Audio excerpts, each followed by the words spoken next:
I think most people are here.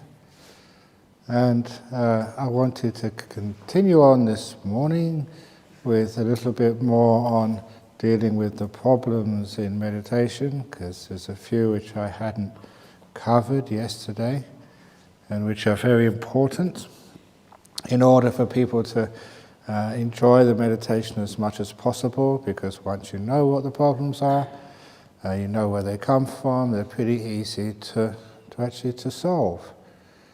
And one of the problems for those who've meditated a lot is, again, expectations, because it does happen very often that people have some good meditations sometime in their life, or they have it at the beginning of this retreat, and they can't get it back again, and they think, oh no, I had this wonderful meditation, it won't come back.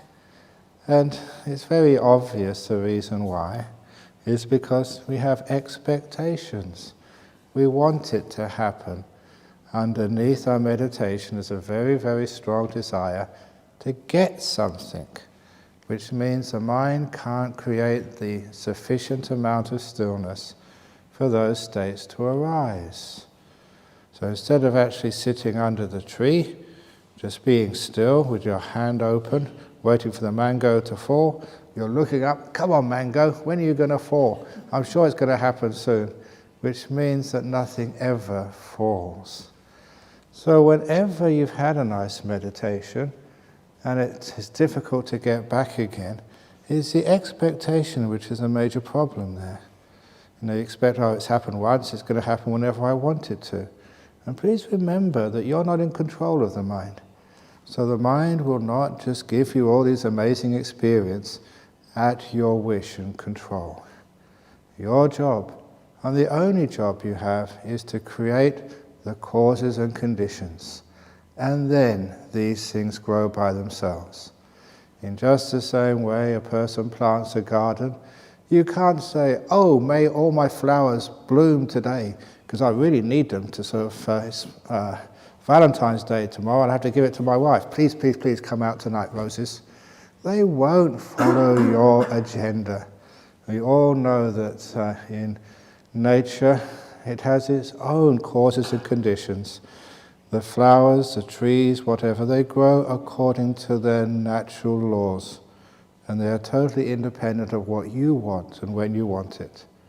And your mind is just like that. It is like a garden. And all you can ever do is to create the causes and conditions so that these amazing experiences will come without any expectations. So, to make the mind happy, to have a kindness, to be still. In other words, make peace, be kind, be gentle. And as long as you do that, you know you're creating the causes, and of course, eventually, those beautiful states come. But don't think, oh, I'm a really good meditator now, see, I can get into these nice states of meditation. It's nothing to do with you. These are not attainments which you can get certificates for afterwards. On my retreats, I do not give certificates out for Nimittas. Here, Danya, you've got a Nimitta certificate. Signed by Ajahn Brahm, confirmed, yes, you've reached Nimitta stage. Give certificates out, first jhana certificates, so you can put them on your wall when you get back. See, I've got first jhana. Now that may seem silly to you, but people really get into that. They get so proud. Yes, I've got a jhana, I've got the second jhana, I'm a stream winner. And it becomes such a personal attainment, you get very, very upset when somebody suggests that really wasn't a jhana. Well, I'm sorry, but that's not stream winning. And what happens with me especially, because I have a very, very strict, I say the accurate description of these jhanas, then people know I don't want to go to see Ajahn Brahm anymore, because that experience which I had, he said it's only Nimitta stage. But the monk down the road, he says that's third jhana. So I prefer the monk down the road. So there's a bit of trouble here, because when we have expectations and attainments, it is actually coming from this term, which it was Chogyam Trungpa. He was a drunkard, he was a bad example of being a monk, but he did say some smart things. And one of the things he said was this idea of spiritual materialism. Just like you have the materialism in the world, how much money I have. Look, I've got a Porsche, you've only got a Ford. You know, I've got a big mansion, you've only got sort of an apartment. I'm better than you are. Nah. Now that sort of materialism you come across in the world very often, and that can sometimes translate into your meditation practice. It's called spiritual materialism. And part of that spiritual materialism is my teacher is better than your teacher. I'm a disciple of Ajahn Brahm. He's much better than your teacher, whatever it is. And that sucks. That's really wrong. That's really not Buddhism at all. So I don't care. This is, by the way, I don't care whether you go to other teachers, whether you go to other meditation retreats. Wonderful. When I went to university, I went to many, many teachers. Even in just one subject. Somebody was good on astrophysics, someone was good on quantum mechanics. So you went to many different teachers. And their strengths combined to give you a really, really good understanding of your subject. So even here, don't say, Ajahn Brahm is the best teacher, Ajahn Brahm is the wonderful super guy. No, go to many teachers if you want to, because otherwise it becomes spiritual materialism. And the same with your attainments. As I said at the beginning of this retreat, you are here not to attain something, but to let go of things. And that's a totally different attitude. You're here to disappear. As a teacher, as I say on every retreat, I'm not here to try and get more disciples. I've got too many. I'm here to try and get rid of disciples. That's why I tell bad jokes. I'm trying to get rid of you. But you like them. You must be masochists. But no. So it's true, you try and get rid of disciples because your job as a teacher is to make every one of you totally independent, so you don't need to come here ever again. You're teaching, it's like at a school, a university. We want you to graduate, so you know everything about meditation. So off you go, you can go and do it by yourself. And you come here on self-retreats if you want, but you don't need teachings anymore because you know, you've heard, you've understood. So that's the whole job, to try and get rid of things, not to gain more things. And that's the same with attainments, because once you have this idea of attainments, jhanas, then you'll be wanting. And that wanting, expectation, wanting, that is what will hinder you. That is the obstruction to progress. And so, some of you may be thinking, what day is it today? Thursday today. We're over halfway, it's almost ended, and I've got nothing. Oh my God, what am I going to do? This has been a waste of time. What am I going to tell my friends? And what you tell your friends is, when they ask, what did you attain during this retreat? You said, I attained nothing. And nothing, as I said earlier, is better than God. And nothing is higher than anything. So what you're doing there is, you're realizing this is a part of emptying, letting go. And if that is in your head, then the whole idea of attainments, all they really are stages of letting go, stages of disappearance. How much you could vanish, not how much you can get. And when that's in your head, all this expectation, what do I want something for?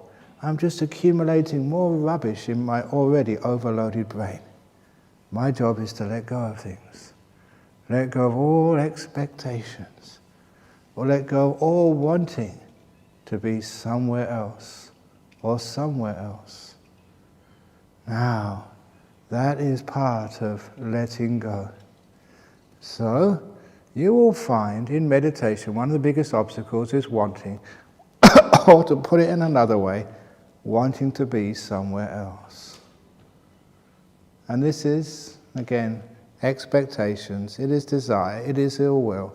Always never liking to be here, but wanting to be somewhere else, wherever that happens to be. And this brings me to one of those stories of the monk who went into prison to teach. And after teaching for a few weeks, the prisoners asked him to stay behind. They were going to give him a cup of tea and some cheese. and they wanted to talk to him. And the question they asked is, what's it like being a Buddhist monk? What do you guys do?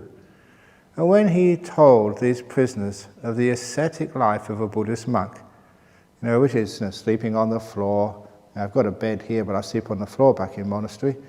And just eating just no dinner in the evening, no sport, no sort of sex, no music, no movies. What else do? We work very hard, we don't get paid.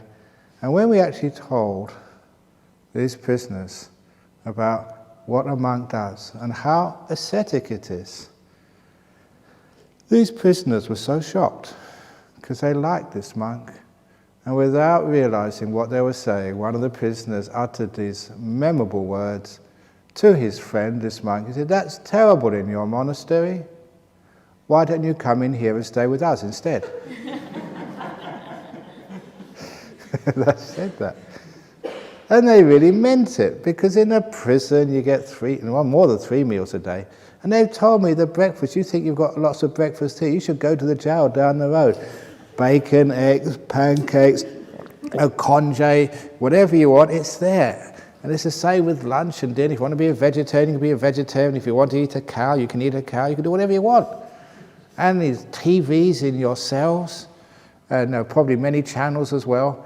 And what else do? They can play sport, they can watch a movie, they have nice beds to be in, nice medical care, doctors there. We have to go out for the doctors, and it all comes to them. They get so many things, and they've got no worries at all. Being in prison, you don't have to worry about sort of your husband or your wife or your kids. You can't worry anyway because they're out of there. And you just got no worries about your finances. You've got no money anyway, so you just, no worries at all in prison. And I often say that if ever I go to prison, now for some reason, I wouldn't be afraid at all. It'll be much more comfortable than my life over in Bodhinyana Monastery. And also, if ever I wanted to have a retreat, all I need to do is punch a prison officer and they give me 3 months solitary. I can have a retreat whenever I want. And actually that happened once. There was the story of the Thai monk, Chokan Tape Siddhi Muni. He was the abbot of Wat Mahatat. It's a lovely little story about a real good monk. He was the abbot of a big monastery in Thailand, a very good monk, and he was the next in line to be the Sangharaja of Thailand, the head monk with all the status and stuff which that would give you. But he was not really that interested in that. He was just a nice monk doing his stuff. But the one behind him, not the first in line, the second in line, he was really a jealous monk. He really wanted to be the Sangharaja. And he realized that this guy was in his way. So, this is the politics. When you have leadership in the Sangha, Mahanayakas, Sangharajas, abbots, and goodness knows what else, what happens then is you have hierarchies and you have jealousies and all the politics which come with that. So most of the monks are okay, but this third monk, he was not really that good a monk, and he really wanted to be the leader, so he had to get rid of this second monk. And in those days, because the government was paranoid about communism, they somehow or other, they listened to all of his talks, this monk gave, and managed to take a little bit out of here, a little bit out of there, quoting him out of context, to try and convince people he was a communist agitator. It's so easy to do that. I'm sure if you'd taken my talks and snip a bit out here and a bit out there, you could prove that anything about sort of what I said. But unfortunately, that stuck. And they put him on trial for being a communist, and they put him in jail. Now, as a monk, Buddhist monk in Thailand, if you go to jail, you have to take off your robes and you wear white. But he was still a monk as far as he was concerned, and he didn't complain at all. A couple of years later, the third monk became the head monk of Thailand. A few years later, there was a really strange car accident, because the Sangharaja, the head monk of Thailand, was going off to the old airport in Don Mueang in a convoy, police cars in front, police cars behind, because he was an important person. And on the opposite side of the road, a car lost control and slammed in to the car in which the Sangharaja was in. and just right by his seat, killed him. No one else was injured, just him. He was killed. And in places like Asia, when something weird like that happens, and this whole convoy, only one person gets injured and they get killed, they think that must be karma. And so they checked out, what would this monk do to receive such a weird karmic result? And of course, putting this guy in jail. And so they reviewed the case and they totally turned it over. It was a miscarriage of justice, and they released this monk. And this monk, he wrote a little booklet which I remember reading about his experiences in jail. He had no anger or remorse at all. He said, it was a wonderful time. Thank you so much for putting me in jail, because when he was in jail, he didn't have to give any retreats. He didn't have to answer questions about nuns. He didn't have to... he didn't have to do any work at all. He had the whole day to himself. You know, he had his meal of the day, and then he was meditating. He would read all the books he'd always really wanted to read and rest and relax. He said it was a wonderful time of his life, being in jail for 2 years. And so he had no regrets at all and no anger about why he was put in jail. Thank you, thank you, thank you. And there's a really lovely story there about a good attitude. Whatever happens to you in life, you can make use of it and exploit it to the max. So he had a wonderful time. But it is more ascetic. And so these prisoners over in Casuarina jail, you know, why don't you come and stay with us instead? And I really thought about that. And why is it? It is actually true. I've been into many jails in Australia. They are very comfortable. You know, Western jails, you know, they're not hotels, but, you know, they're pretty close. And, you know, that why don't people want to go to prison? Why are they trying to get out when it's so comfortable? Whereas in Bodhinyana Monastery, there is, last count, a waiting list of 17 people trying to get in. And nobody wants to leave, and it's ascetic by comparison. So what was the difference between a monastery and a prison? There's only one difference. In a monastery, everybody wants to be there. In a prison, no one wants to be there. And that, to me, became the idea, the explanation, the difference between prison and freedom. Freedom is any place where you want to be. Prison is any place where you don't want to be. And that's all the difference is. And from that, you understand why sometimes you are sitting in this comfortable place, meditating, but you don't want to be here. You want to be in jhana, or you want to have your breakfast or your lunch, or you want to be in bed, or you want to be somewhere else. Now you made a prison for yourself. And to be free, it doesn't have to be comfortable. You can be sitting here feeling really sleepy. If you want to be sleepy, then you are free. If you want to be somewhere else, you are now in prison. It's all to do with wanting. So, expectations. If you want to be in jhana, your meditation is a prison. And you'll never feel the peace, the bliss of being free. The trick of meditation is whatever you're experiencing, whatever that is, want to be here. Don't want to be somewhere else. Because if you want to be somewhere else, you'll never have that form of letting go, meaning being free. You've always got work to do. You'll never be happy because you want to be somewhere else. You've made a prison of this moment. So in the meditation, if things aren't happening, you say, what do you mean, aren't happening? Where do I want to be? And for goodness sake, want to be here no matter what you're experiencing. Then things start to happen. It's a great form of letting go, called freedom, wanting to be here. And it also happens, I always love to tell this story as well, because this is another problem with people. It's not just expectations where you want to be in that experience you had a long time ago. No, I want to be here, and then the experience comes to you. The second thing, which a few people have said during their interviews, that during this meditation retreat, sometimes you get very nice meditations. They're so peaceful. And then you don't get nice meditations. And you wonder what's going on. I was doing exactly the same thing. I was sitting down, following your instructions, letting go.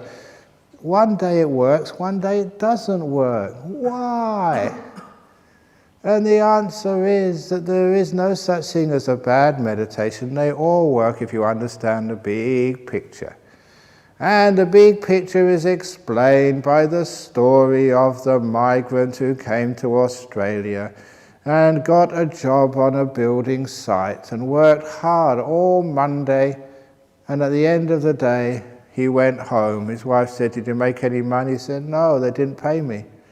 He did the same on Tuesday, worked hard on the building site, got no money, and Wednesday as well. Thursday, okay, I'll just give it a try. Thursday worked really hard, maybe 10 or 11 hours on the building site, and his wife said, "You get paid?" He said, "No, I got nothing, nothing at all. 4 days of work, I got nothing. I don't want to work again in Australia. They don't pay you." And the 5th day, on Friday, his wife sent him there just to get him out of the house because he was being very miserable. So he went to the building site, he worked, and even not that long. And the boss gave him a big pay packet with lots of dollars in it.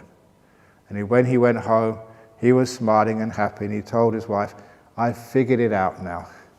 In Australia, you only go to work on Fridays."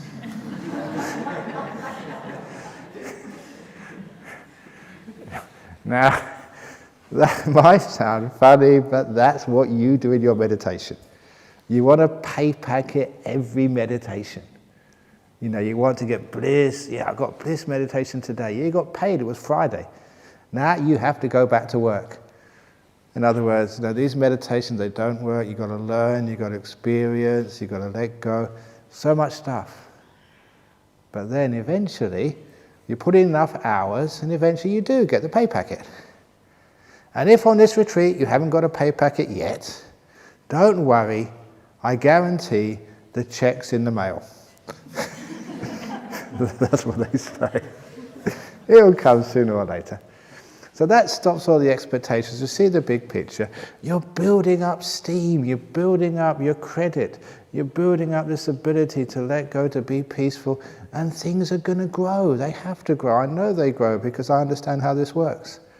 Which means you never really get frustrated. You want to be here, no expectations, and eventually it happens. And again, what happens? You get into this delightful bliss, and when things do start to happen, please don't get excited, because that's one of the other obstacles to meditation. Remember, it's all about being still, being nice and peaceful, and nice and still and peaceful, and something starts to happen. Yes, woohoo! You blow it. So please, no woohoos, no yes. Because if you do things like that, everything disappears. You've agitated your mind again. And this takes a lot of skill to be able to have these amazing experiences and just sit back and let them happen. And don't try and take notes to tell all your friends afterwards to impress them. "Hey, husband, this is what I did. I saw these beautiful lights, and these lights turned into gold, and it was so impressive and so wonderful," because that really embarrasses your husband when he's getting nowhere. It just gives him a hard time. So don't tell people about those experiences. We always like telling other people. That's against spiritual materialism. Keep it to yourself, because otherwise you get jealousy up. Instead, just be still and enjoy. Don't try and take notes. You remember things afterwards. And number 2, don't try and work it all out, what it means. Because that's the other obstacle for Western, highly educated people. And this beautiful light comes up into the mind, and you try and work it all. What does this mean? What color is it? What size is it? You're disturbing it all. I used to be a scientist. As a scientist, you were trained to do an experiment. You do an experiment and you let the experiment finish first before you work out what all the data means. You just collect the information, but if you start thinking about what the data means halfway through the experiment, then all the data which comes afterwards, you tend to sort of skew it. You tend to select the things which proves your theory and just deny the things which don't fit in with your theories. Which is why that in an experiment, you can't make any judgments at all. You can't try and work it out until the experiment is finished. And that's exactly what we do with meditation. At the end of meditation, maybe you can start thinking, what does this mean? What was this? How was this? Why did it happen? But during the meditation, you just still collecting the experiences. So Nimitta comes up, just leave it alone. Don't try and assess what is this and why is this. Shut up. Because sometimes we try and collect information at the wrong time. So we just let it be, let it evolve, see what happens. And that is the other thing that we can't even control at all. I've seen this so often that people get very good at learning how to sort of let go of their body and be able to watch a breath, delightful breath, and the breath disappears and they get beautiful nimittas coming up. And it's amazing how they've done so well up to then. And then they start controlling, then they start getting excited. Then they interfere. Now those beautiful lights have come up because you have been still, because you've been letting go. You've allowed these things to appear. And when they do appear, you have to go and mess it all up again. And to me, that's such a great shame. Just let it evolve by itself. It goes according to nature. You are a passenger. You're not the driver. Just let it happen. And because that occurs so often, people let go and the nimitta comes up and then they try and work with it and mess it up. I developed a little simile for myself, which I've shared with other people. It's like driving a car. And you get to a point when you're driving a car when you say, okay, I've driven enough, and you give the keys to somebody else. Here, you drive. And that's what I imagine myself doing. When a nimitta came up, I handed in the keys, so I'm not driving at all anymore. And you know that on the last retreat, someone told me they've heard that simile so often, just to let go by handing the keys over to somebody else, that they had one of these dreams. Their dreams were they were driving in a car with Ajahn Brahm. They were driving, I was in the passenger seat, and they came to a cliff. And they were about to go over the cliff, and what did they do? They handed me the keys. And they let go. And they said at the bottom of the cliff, there was this really tight bend. And they thought, we're never going to make this. And I was sitting there and said, just let go, it'll be okay. And she went right down this cliff on top speed. And the car, I had the keys, but I wasn't driving. No one was having the steering wheel. And it turned all by itself on this sharp curve and went off into a beautiful place. So well done, that's a brilliant dream, that's exactly what you're supposed to do. But sometimes it's like that, it's scary. It's like, you're going over a cliff and then you give me the keys. That's what it's like. Nimitta comes up like you're going over a cliff. If you can imagine me, just throw the keys to me. Take off the steering wheel, throw it out the window, whatever. Don't control. And that dream showed her she was perfectly safe. It all worked out wonderfully. She didn't crash and lose her life. So that takes a lot of trust and faith, but it actually works.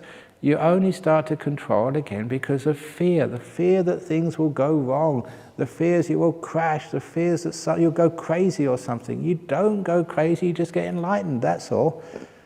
So that's what you're supposed to be here for, I hope. So the next time that happens, when you do get these nimitta stages, please just you'll be doing wonderfully well so far. Don't mess around.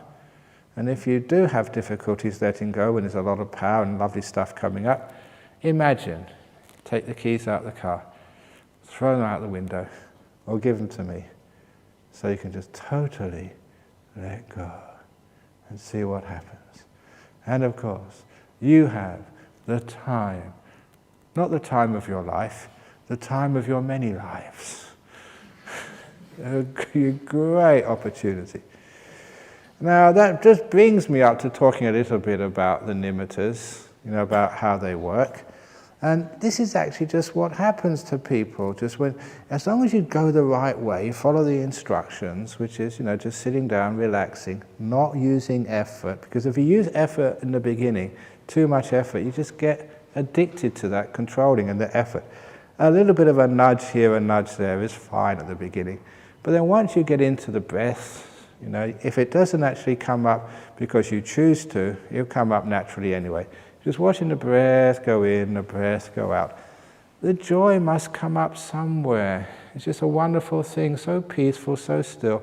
And some of you already experienced some of those energies, a great joy and happiness. It's so beautiful, so nice. If it hasn't happened yet, don't expect it, don't want it, because that will stop it. Just be still, be peaceful, and it comes naturally by itself. It's just a natural event.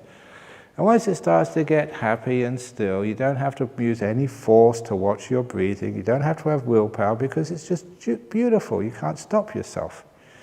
And so when it becomes beautiful like that, you're letting go a little bit more, which means you're more still, which means more energy, more power. The happiness comes up so much, it reaches a level, because it's feeding your mind rather than your body. And it's like the five senses, seeing, hearing, smelling, touching. They've got such a strength, and your mind is actually so weak that, the five senses dominate the mind. But when you put energy into the mind and you restrain the five senses, these are the five senses, this is the amplitude, the strength of the mind. Soon the mind gets stronger, the five senses get weaker, until they get really pretty even, and then the mind pops up, becomes stronger than seeing, hearing, smelling, tasting, touching. And that's when this light pops up. It means, the mind is strong, stronger than the five senses. So that's why it dominates, that's why you can see it. And a lot of time it just flashes up, and then disappears again afterwards. It's about the same level, it pops up and it goes down again, but you're close. And what do? Just forget about the five senses. Be more still to give more energy up into the mind, so when it breaks up through the surface, it stays longer and longer and longer. What gives it the power is stillness, not doing anything, and restraining the five senses. On this retreat, we do restrain the five senses, except the food sense, the taste sense. But at least we only do that twice a day. Delicious breakfast and a delicious lunch. A long time ago when we used to say, monks only eat one meal a day. And someone said, no, that's not right. You eat one feast a day, not one meal a day. Because, we eat really well. So you eat 2 feasts a day, and breakfast and in lunch. You deserve it. But, in the afternoon and evening, there's no sort of sensory stuff going into your mouth. People don't dress up or wear makeup on this, so we're trying to restrain the senses, not excite them.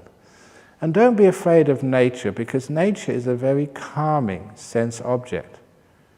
So you can go out, because the trees don't move that fast. Even the sunset is a very slow sunset. The dawn is very gentle. So when you get joy out of nature, it's not something which excites the senses. It actually calms them down. I just remember after 7 years as a monk in Thailand, I went to visit UK. And I went with Ajahn. He took me up to, he was doing some teaching tour of Scotland. We went to one person's house for a cup of tea in the afternoon. And I think his kids have the TV on, in another room, but I could see through 2 doors the TV. And I was looking at that TV. Now, I'd been a monk for 7 years, hadn't seen a TV for 7 years, and I couldn't believe just how harsh that was.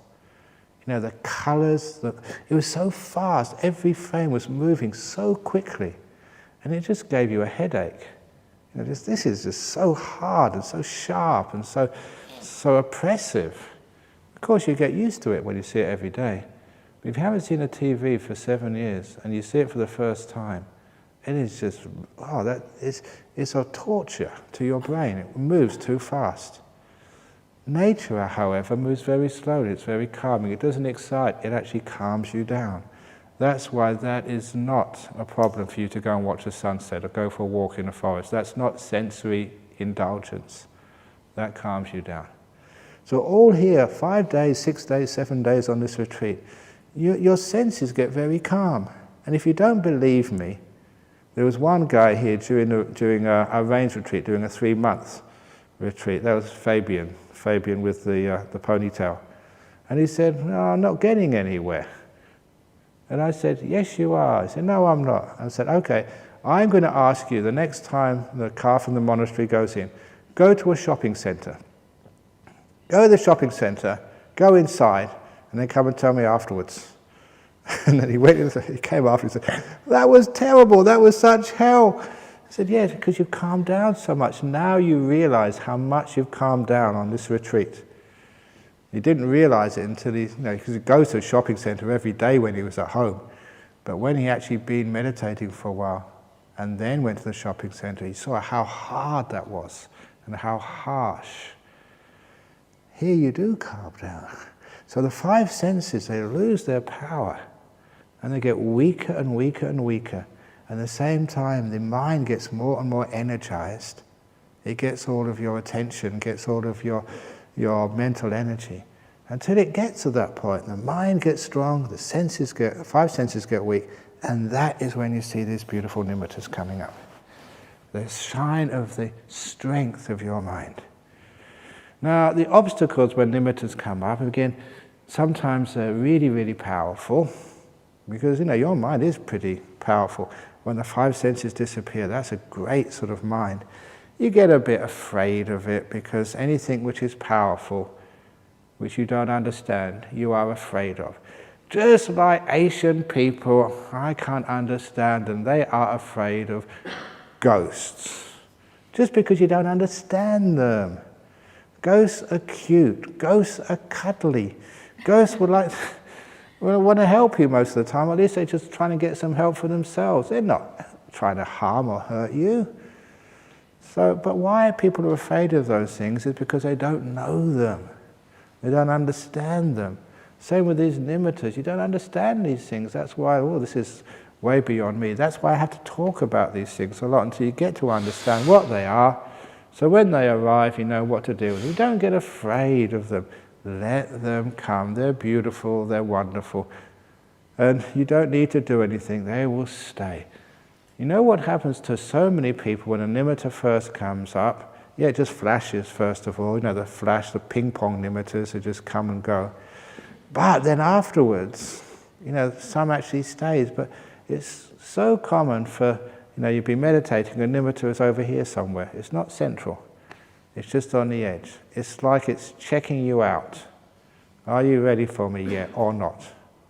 And if you go looking for it, then it will run away. Your job, when a nimitta comes up into the corner of your mind, some of you had this, if you haven't had this yet, you'll have it afterwards, is just be still, don't do anything. It's checking to see if you are ready. And then if you are ready, it will come into the center of your vision, all by itself. And if you get excited, it will go away again. Sometimes when I started working with these nimittas, they would always be moving and running all over the place. And that was an obstacle. And it took me a long time to find a simile which worked for me and to share it with other people. Because I always tried to control it. Come on, be still. And it would make it move even more. Obviously now you should understand how stupid I was. Every time I tried to do something, I was feeding it agitation. I needed somehow to let go and do nothing. And I remember one day, being a monk, I was shaving, being a man, shaving, and I noticed the image of myself in the mirror was moving. And I realized, the image is moving because I'm moving. And straight away you got this insight. Nimittas, that's what's happening. If when I'm looking in a mirror, you can try this, look in the mirror, and you try and hold the mirror still, the image is still moving inside the mirror because the one who's watching is moving. And I realized that's exactly what's happening in nimittas. In the nimitta stage, it's a reflection of the one which is watching, the consciousness, the mind. And if the mind is moving, your nimitta will be moving. If the mind is still, the one who is looking is not moving, then your nimitta will be still. So instead of putting my attention just out there with the object, I put an intention on the one who was looking to make sure that was still. When I became still, the nimitta became still. And I trace that back, right to even the beginnings of meditation. You try and keep the breath still, it won't be still, because you're not still. The one who is watching has to be still. Because so often in life, we always put our attention out there somewhere. Even when we're meditating, we're watching the breath, or we're watching our body. But are you watching the one who's watching? And if you do that, you watch the one who's watching, if you understand what I mean, and keep that one peaceful, that one still, then meditation is very easy. That is the cause of all the restlessness. The one who is watching is not still. So the object will move. Just like looking in a mirror. The object will move because the one who's watching is moving. And that little understanding, that way of looking at my meditation just helped enormously overcome so many problems. So instead of worrying, what am I aware of, what's happening, am I sleepy, am I restless? Even if the mind was having thoughts, okay, forget about the thoughts, they were just objects of the mind. I made sure I was aware of the one who was watching. I'm going to keep that one still. The objects weren't that important. The one who was watching was. Now when I say the one who is watching, I'm not talking about a soul or a self, because sometimes otherwise I get a whole heap of questions in the evening. Are you saying Ajahn Brahm is the self? What is it is doing the watching? Don't think this is just a way of looking, just a perspective which happens to work. The skillful means, it's not an ultimate truth I'm talking about. So when you get to those nimitta stages, or even earlier, pay a little attention to the one who is watching. And also, that opened up another solution to so many obstacles in meditation. The one who is watching, how is that thing watching? How are you watching? Are you watching with wanting and desire? With ill will, not being happy? How are you observing your meditation? And it was from that I started developing this technique of always watching with peace, kindness, and gentleness. It's the way I watched, the way I observed, was the key to success in meditation, which is why you see on the back of people's t-shirts, make peace, be kind, be gentle. That's how you meditate. It doesn't matter what you're meditating on, even if it's on thinking. Just make peace, be kind, be gentle with those stupid thoughts. If it's with sleepiness, just make peace, be kind, be gentle with your sleepiness. If it's nimittas, brilliant lights, just make peace, be kind, be gentle with the nimittas. The one who is watching is just being peaceful, being kind and being gentle. He doesn't move. So forget about the objects of your mind. Look about the one who's watching and how that person or that thing is watching. And then you have the great key to success in meditation. You find you're meditating with expectations, with wanting. That's a problem. So instead of watching out there, you're watching inside. And then meditation starts to work. And it's what happens all throughout the meditation. There's not different instructions for the beginners and different instructions for the adepts. It's not you do one thing when you're watching the breath and another thing when you're watching a nimitta. Exactly the same technique. Is you're just being still, being peaceful, being kind, and being gentle, even with a nimitta. Because sometimes people are not. They think they have to move that nimitta left and right, expand it, do whatever. That's not gentle at all. That's work. They're not making peace. You're fighting. And you're not opening the door of your heart up to this experience. You think it's not good enough, I want it to be better. Loving kindness respects a person for who they are, not for what they should be. Loving kindness respects your nimitta for what it is, not what it should be. And then you find the nimitta starts to glow, get brighter and brighter and brighter. It gets brighter because the stillness gives it more energy, because the kindness is such a pure, beautiful power source. And this is what happens, you're sitting there, and this nimitta is so still. And you don't do it, it just becomes gorgeous, amazing, powerful, radiant. You understand, those of you who know your sutras and gone to sutta class, it's one of the famous sayings of the Buddha. It's famous because it's been interpreted in the wrong way, by a lot of forest monks. The saying is, this mind is radiant when the hindrances have been overcome. And some monks have said that means the original mind is radiant. There's no word original anywhere in that Pali. It says the mind freed from hindrances is radiant. The pabhasara citta. And that's what it means. And a lot of times when I read these sayings in Pali, you had no reference point to it until you started looking at your meditation. Radiant mind, what does that mean? So, well, actually, my mind is radiant in these jhanas, or just beforehand, nimittas. So that is the radiant mind, and that's what it appears like. A light which is incredibly radiant, brilliant, like the sun. When you get to nimittas, there are two little problems which people come up with, because this is what I came up with. Sometimes it was so bright, I thought I'd go blind.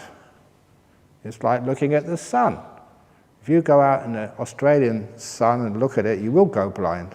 It's bad for your eyes. But the thing was, this is not a visual object. This is a mental object. You're not seeing it with your eyes. It's not light falling on the retina. It's actually just the brightness of the mind. So you don't go blind. You can take as much as you like. And the other problem, which is a nice problem, which I'm sure many of you think, I wish I had this problem, was that sometimes the bliss got so strong that I thought that no human being can take so much ecstasy. That, there must be a limit to how much pleasure you can actually take before exploding. And that's how you perceive it. And then sometimes, you think, oh, let's see what happens. And the one insight I found out, there's no limit to the ecstasy you can experience. You don't have to be afraid. Go for it. It will blow your mind how much joy and bliss the human mind can experience. Much more than your body. Isn't that encouraging? Bliss upon bliss upon bliss. And I'm saying this not to sell something, but to say, don't be afraid when that happens. Oh, there's another little problem with nimittas when they come up, which is so common, is that when they first come up, people think, oh, this can't be a nimitta, not me, I just starting meditation. Maybe the monks and the nuns, or maybe these people who've been meditating for years, this is my first retreat. A light comes down, it must be something else. It can't be something else. If it happens in this room, where are the windows? They're too high for you to be facing the sun. The sun comes up there and maybe at dawn, but you have to be facing this way to be able to sort of, see this light in the mind from the sun. None of you face that way, you face this way, and a lot of the time there's no light coming into this room. That's one of the reasons I made it this way. I designed it. I had to fight to make sure there were no windows, at eye level. So it cannot be the sun. It cannot be the headlights of a car. It cannot be a flashlight. And if anyone still doubts, I always bring on this retreat some eye shades, courtesy of Singapore Airlines or Thai Airways, because when I go travel, they always give me these things. I actually take them and I keep them for you guys, so that Singapore Airlines and Thai Airways can make some good karma. And I've done this often. People have come and say, oh no, I got this light in my mind, it can't be a nimitta. Use these. and they've got these eye shades on. And they've got these eye shades on, they see this light, oh, someone's shining, and I've got eye shades on, it can't be. And it is a real nimitta. I've been teaching a long, long time now, and if you see a light in the mind, 98% of the time, it is a real nimitta. It's very, very rare for it to be something fake. And I say that from long experience. So if you do see a light in the mind, don't doubt it. You can take it for granted that that is a nimitta. Your mind is beginning to have enough energy and power to actually to manifest, so you can actually see it. It's a reflection of the one who's watching. And now you know what to do with it. Just be still, and it gets stronger and stronger and stronger, and lasts longer and longer and longer. And now it's so easy to meditate. It's nice to watch the breath when it's beautiful, but imagine watching this beautiful light in the mind, which is blissful and gorgeous. Of course, you can look at it for a long, long, long, long, long time, because it's peaceful, it satisfies you, the mind just doesn't need to go searching for anything else, because it's totally satisfied, and it stays and stays and makes you even more still until you can get into these amazing jhana states. But I'll tell more about the jhanas later on during this retreat. But in the meantime, I just want people to get close there and to develop these beautiful lights and nimittas. It doesn't matter what color they are. I know sometimes when you start talking about these things, and some monks who don't know what they're talking about say, oh no, the blue light is the best, the purple lights, or the yellow, the golden lights. Because I've been teaching a long time, you get sometimes different lights at different times, they're all good. It doesn't matter what color they are, as long as they're beautiful. And the real nice ones, if it is, say, a blue, it's the sort of blue you will never ever see in the real world. It's more blue than any blue. More purple, a deeper purple than the rock band. If you know what I'm talking about. You know, I saw them once when they were just starting off, years and years ago. And really rich colours, like you never ever really see in the real world, but they're there because this is a mental image. And it doesn't matter what colour they are, as long as they're beautiful. I never forget this fellow, he was a pest exterminator. That was his job, but he was a really good person. Other than that, he was a really kind, very gentle, very wonderful person. And he got in this deep meditation once, and he said he saw this nimitta, but it was weird. It was a black nimitta, maybe because of his job. But he said it was, when I thought, this is really weird, I've never ever heard anyone else except this guy get a black-coloured nimitta. So he never dismissed people. You always say, well, what was it like? And that's when he said, this was just blacker than any black I'd ever seen. And it was beautiful. It was like satin black, like deep black, powerful. It was just so beautiful. The blackest black, the deepest, purest, shimmering black I've ever seen in my life. It was gorgeous. Okay, that's a nimitta. The colour wasn't necessary, it was just the power it had on him, and the beauty, the shimmer, the depth of it. That was a sign that it was a really good nimitta. And he's the only one I've ever known had that colour nimitta. So it doesn't really matter what the colour is. It doesn't matter what the size is. The best ones, which just, they usually develop anyway, it's like the moon or something. That's a classic one, the disk. But it doesn't have to be that colour. I should mention also that sometimes when people see nimittas, they see the sheet of light first of all, just like the whole thing is light. Which is, that's a nimitta, right? That's your mind, but it's not focused enough yet. It'll focus by itself after a while. So if you see a sheet of light, yeah, that's nimitta, don't worry about that, that's good. As long as it starts to be beautiful. At first it won't be that light and be pretty dark because it's spread out over the place. Little tricks, and I say these tricks because it's not what you do, it's what I program into your mind. If you see a sheet of light somewhere, the trick is you look for the part of that sheet of light, that whole screen, which is the brightest and most beautiful. And some people say, well, do you mean I'm supposed to do something? No, I've already done it for you. Because it's amazing what happens in those stages of meditation. That stage comes up, maybe sort of another year or 2 years' time, it doesn't matter, it could be this afternoon. You see a beautiful sheet of light, and the thought comes up, look for the most beautiful part in it. And afterwards, you realize that came from me. I programmed you. Just like Ajahn used to program me. That's how it actually works. It's not you do anything, I've already told you to do something. And those programs, I'm not quite sure how this works, but when you get into the deep meditations, those little programs, they have the most power. They always tend to come up in the deep stages. You know, getting somewhere in meditation, you get a beautiful nimitta, you know, there's a problem there, and suddenly you just hear Ajahn Chah's voice. And I remember this, that was years and years ago he said that. And that's just all you need, just to go further. Just a little bit of letting go. It's amazing, this magic of the mind, and why teachers who know what they're talking about can really help at that particular time. They're not helping now, it's not some psychic thing. It's a totally natural phenomena. Things we've said resonate when you're at that time of the meditation. And you just look for the most beautiful part in that nimitta. You see the most gorgeous part, naturally. And you go towards that, because it's the most gorgeous part that fills up the mind. And soon you get a very, very bright light in the mind. It's very gorgeous. And you enjoy it there. And when you do that, you understand why also. We don't have bells to start the meditation and bells to stop the meditation, because they just really just cause so much interruption. Sometimes a nimitta comes up, gong, and you have to come out. And as that stops so many people becoming enlightened. Imagine if the Buddha was sitting under the Bodhi tree, gong, he would have never got enlightened. So this way of meditation is not just free and easy, this is powerful meditation retreat.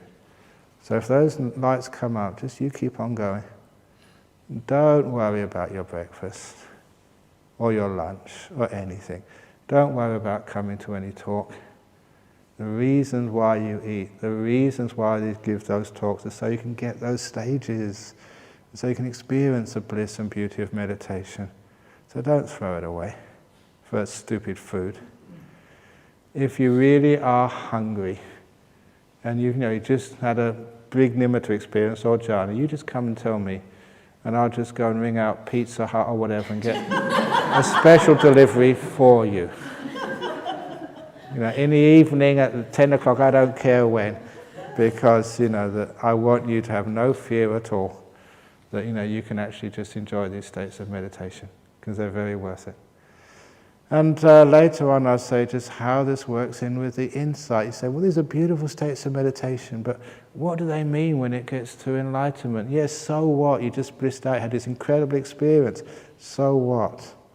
Tomorrow I'll say just how that changes a lot of the way you look at life, at yourself, at the mind, and just how you use that for incredibly powerful insights.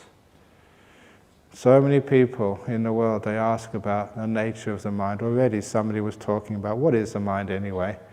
And of course there's lots of evidence you can read in books and see in videos of near-death experiences of people having a mind or the body is dead and all that sort of stuff. Yeah, it's interesting, it's fascinating, it feeds your intellect, but it doesn't really change the way you look at life. But you have some of these meditation experiences where your body totally vanishes. You get incredible energies going through your body or going through into your mind, and get these powerful lights. You are face to face with this thing you call the mind. It's right there for you. This is not what you read in a book, it's what you're experiencing right now, directly, with very strong mindfulness. You're not dull, you're not imagining. This is real, more real than what you're experiencing now. Now that changes you. Just one thing which is obvious is if you get even these nimitta experiences, powerful nimittas for a while, you know this body is not yours. It dies, yes, so what? You've experienced direct face-to-face, as it was, with your mind. This thing, the citta, whatever you wish to call it. At least you know that that is totally independent of your body. Bodies are sick, old. That doesn't affect that nimitta at all. You may have dementia. You may be a woman, a man, you may be highly educated or just gone through grade 1, 2 or 3. That doesn't affect that nimitta at all. Girls' nimittas, boys' nimittas, gay nimittas, they're totally the same. When they say men are for Mars and women are for Venus, all they mean is your bodies and your culture. When it gets to your mind is from the sun. That's what it looks like anyway. It's a beautiful sun in the mind. That is where we all come together, no matter what race, religion, gender, or sexual orientation. That is what we share together. It's incredible mind. And if you want to know what it is, you've come to the right place. You're going to experience it. And as the Buddha said, it's one of his similes of the goldsmith. If a person is a goldsmith, they've got to take some gold, which is always impure, because it's always got these other elements mixed in with it. They've got to take that gold and purify it. So there's 100% gold, no tin, no selenium, no iron, just gold, 100%. And then they said they can test its qualities and find out what gold truly is. Just when you've got just your mind, your sixth sense, no seeing, hearing, smelling, tasting or touching, just your mind, then you can understand what it is. You can test it.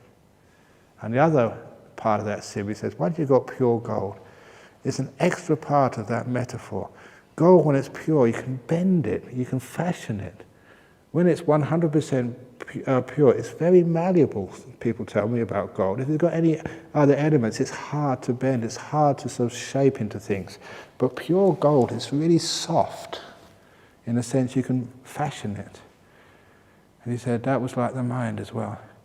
When your mind is that pure, it's amazing how you can start fashioning it and doing all sorts of amazing things, like psychic powers. But that's like the free gift in the cornflake box. You know, it's not what we have cornflakes for. You know, it's like the free gift they use to sell things, but that's not part of real Buddhism.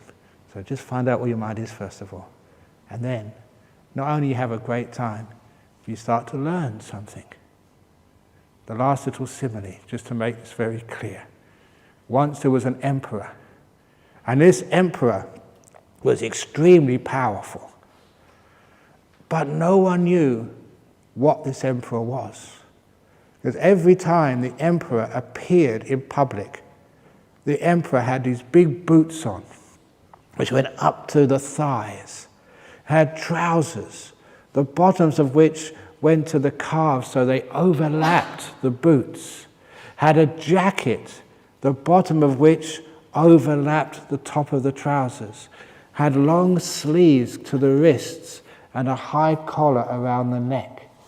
And the emperor had these gloves which overlapped the end of the sleeves, and had lastly had a helmet which covered his the whole head and overlapped the top of the jacket. So there was no part of the emperor was visible. All you saw were the 5 pieces of clothing: the boots, the trousers, the jacket, the gloves, and the helmet.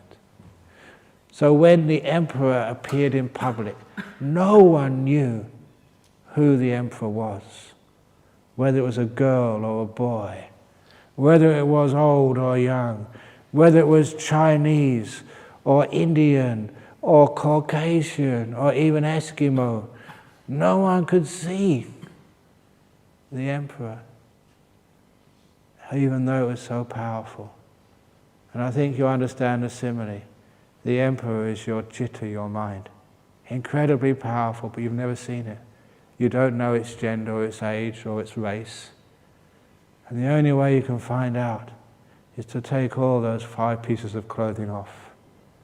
Take off the helmet, the gloves, the jacket, the trousers and the boots, to see the emperor without any coverings.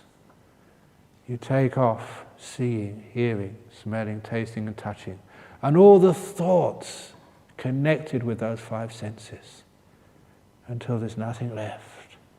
No more coverings, just your mind. then you understand exactly who, or rather what, this emperor is, which controls your life, experiences, causes you grief, fear, anxiety, anger, love, beauty, kindness. You find out what this thing is at last. And this is how you take off those clothings, how you undress the emperor, which is your mind. Da da da. So, not many jokes in that talk, but hopefully it's interesting. The problems of meditation, and then into the nimittas, how to deal with them, and why. Very good. Okay. Sadhu.